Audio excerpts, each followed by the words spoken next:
My name is Samuel Hayes. I am 34 years old, and for 15 years, my family has believed I push papers at some forgotten government desk.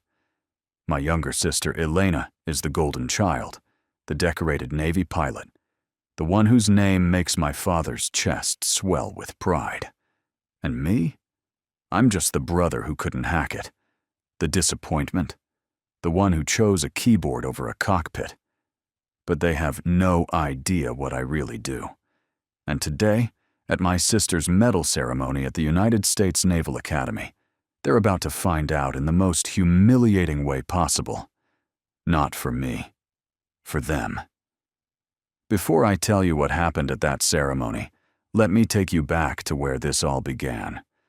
Back to when I first learned that in the Hayes family, there was only room for one kind of hero. I was 17 when Elena got her acceptance letter to the Naval Academy.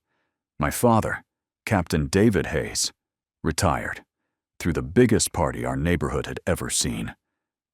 He fired up the grill, invited every officer he'd ever served with, and spent the entire afternoon with his arm around Elena's shoulders, introducing her as the future of the Hayes legacy. The backyard was packed, music playing, people laughing. My mother brought out a massive cake with blue frosting that read, "Congratulations, future Admiral." Everyone cheered. Everyone toasted. Everyone celebrated the chosen one. I stood in the corner, holding a plate of food I couldn't eat, watching my sister bask in the glow of my father's approval. The same approval I had been chasing my entire life and never once caught. That same week, I won a national competition for a cryptographic algorithm I had developed. It was recognized as one of the most promising cybersecurity innovations in the country. I held that trophy in my hands and allowed myself to hope. Maybe this would be enough. Maybe this would finally make him see me. I found my father in his study that evening. He was reading the newspaper, a glass of whiskey on the table beside him. My heart was pounding as I approached. "Dad," I said quietly. "I won." I held out the trophy. He glanced at it for maybe 2 seconds. "Good job, son," he muttered, already turning back to his paper. "I was just thinking we need to get Elena started on a serious training regimen. Plebe summer is no joke." And just like that, the moment was over. My achievement vanished into thin air. The subject, as always, returned to Elena. That night, I made a decision. If I couldn't earn their respect through trophies and awards, I would earn it in a way they would never see coming. I would become so good at what I did that one day, they would have no choice but to acknowledge it. I was recruited by Naval Intelligence straight out of college. Not the flashy kind of intelligence work you see in movies. The real kind. The kind that happens in windowless rooms with encrypted servers and satellite feeds. The kind where you can never tell anyone what you do, not even your family. For 12 years, I built a career in the shadows. I rose through the ranks. I ran operations that prevented attacks, saved lives, and shaped the course of conflicts my family would only ever read about in newspapers. My official title was Administrative Liaison at the Pentagon, a deliberately boring name for a deliberately invisible job. And my family bought it completely. Every Thanksgiving, every Christmas, every family gathering became a performance. Elena would arrive in her flight suit or her dress whites, medals gleaming, stories of aircraft carriers and combat missions spilling from her lips. My parents would hang on every word. My mother would tear up with pride. My father would pour the good scotch and toast to his warrior daughter. And then someone would turn to me. "So, Sam, how's the desk job? Still pushing papers?" I learned to smile. I learned to nod. I learned to say, "Someone has to do the boring stuff, right?" And they would laugh, and the conversation would return to Elena, and I would sit there in my invisible corner, carrying secrets that could topple governments, and say nothing. 3 years ago, Elena led a mission in the South China Sea.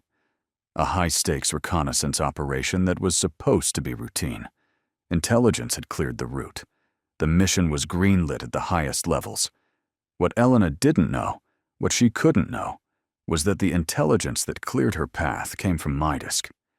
My team had spent 72 sleepless hours analyzing satellite imagery, intercepted communications, and human intelligence reports. We identified a trap. A foreign naval vessel was waiting in ambush, masked by a weather system and radio silence. I made the call. I rerouted her mission.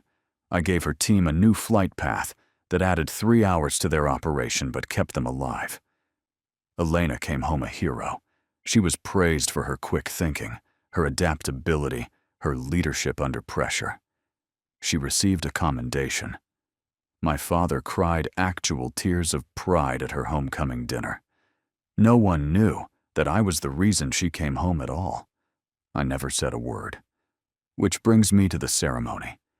It was a perfect May morning, the kind of day where the sun glints off the Chesapeake Bay and the Naval Academy looks like something out of a recruitment poster.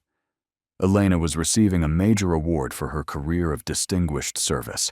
The whole family was invited. Except, apparently, me. I arrived at the main security checkpoint in civilian clothes, a simple blazer over a button-down shirt, deliberately understated. The young petty officer at the gate checked his tablet and frowned. "Sir, I'm sorry. I don't have a Samuel Hayes on the guest list for Lieutenant Commander Hayes." He turned the screen toward me. "Captain David Hayes. Mrs. Margaret Hayes. Lieutenant Commander Michael Torres, Elena's husband. No Samuel." My name had been deliberately removed. A black SUV pulled up behind me. The doors opened, and out stepped my family. Elena in her pristine dress whites, medals catching the sunlight. My parents in their finest clothes. Michael, her husband, looking like he belonged on a Navy recruitment poster. Elena saw me standing there, saw the guard's apologetic expression, and she smirked. She leaned toward Michael and said, loud enough for everyone to hear, "Looks like someone forgot to file the right paperwork. Maybe if he spent less time at his desk, he'd know how these things work." My mother suddenly became fascinated with her pearl earrings. My father just scowled, annoyed that I was causing a scene by existing in the wrong place. They walked past me, all of them, without a word, without a backward glance. They left me standing at the gate like a stranger, like I was nobody. The petty officer looked at me with genuine sympathy. "Sir, I'm going to have to ask you to step aside." I didn't argue.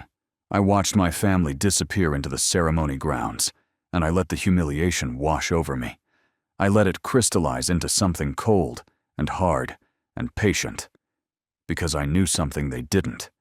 The real guest of honor hadn't arrived yet. 20 minutes later, a convoy of black SUVs rolled up to the gate. Secret Service agents emerged first, scanning the perimeter. Then came the Director of National Intelligence. Then the Chairman of the Joint Chiefs. And finally, Vice Admiral Catherine Moore, the head of Naval Intelligence herself. The petty officer's eyes went wide. He snapped to attention so fast I thought he might hurt himself. Admiral Moore stepped out of her vehicle and saw me standing by the checkpoint. A warm smile spread across her face. "Captain Hayes," she said, her voice carrying across the silent crowd. "There you are." I was wondering where my guest of honor had wandered off to. "Guest of honor." She walked over and shook my hand. The Director of National Intelligence nodded at me with the kind of respect reserved for peers, not subordinates. "Shall we?" Admiral Moore gestured toward the ceremony grounds. And just like that, I was escorted past the checkpoint by the most powerful intelligence officials in the United States military. Inside the ceremony hall, my family was already seated in the front row. Elena was on stage, preparing to receive her award. The room was filled with officers, dignitaries, families. Everyone was there to celebrate Lieutenant Commander Elena Hayes, until Admiral Moore took the podium. "Before we proceed with today's scheduled program," she announced, her voice silencing the room, "I have the distinct honor of presenting a special recognition that has been classified until this moment." She paused. The room held its breath. "Captain Samuel Hayes, please join me on stage." I stood.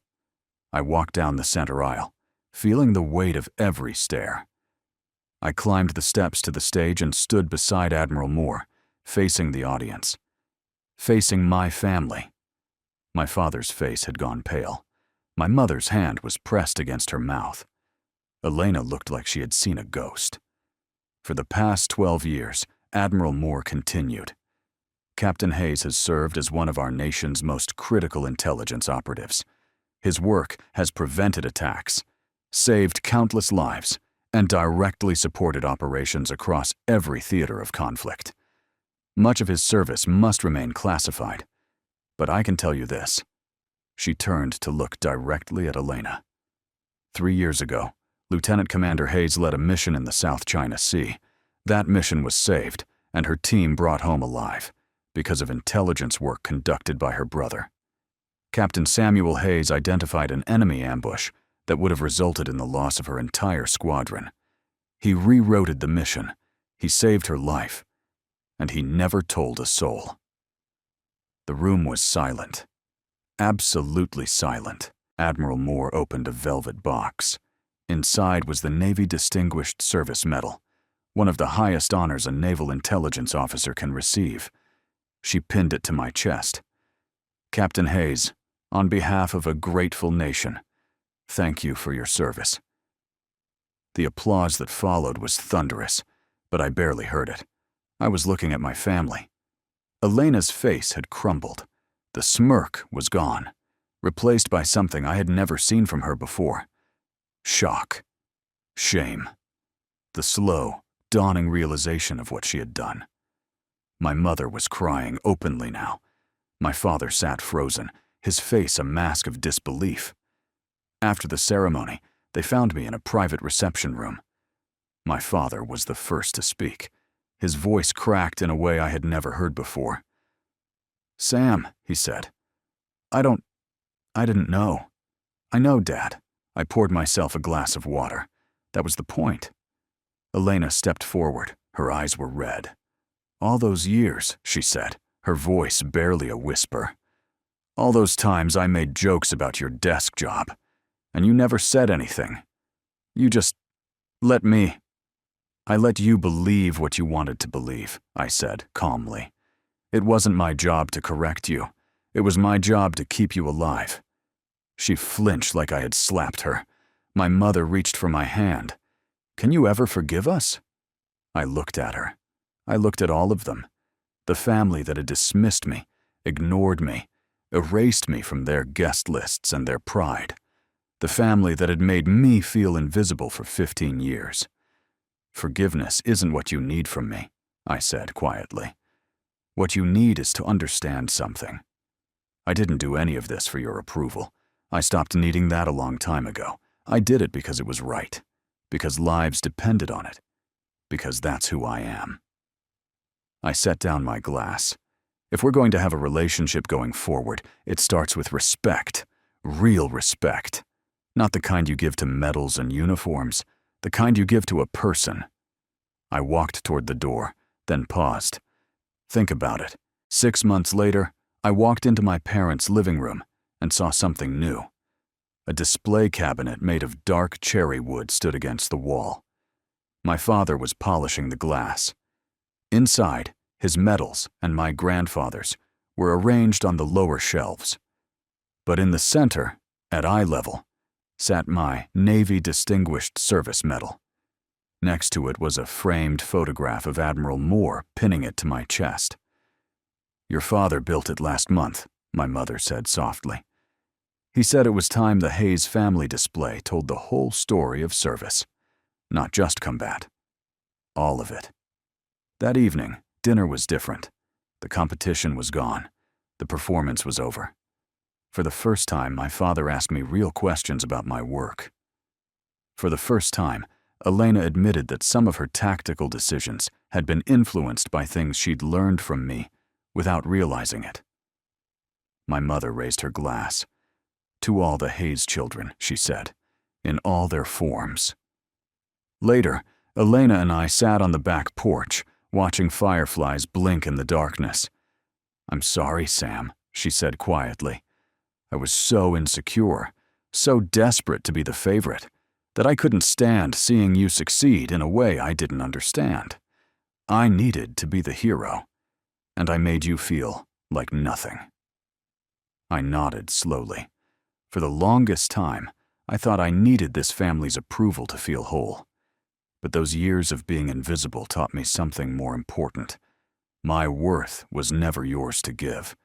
It was always mine. She looked at me with tears in her eyes. "I'm proud to be your sister."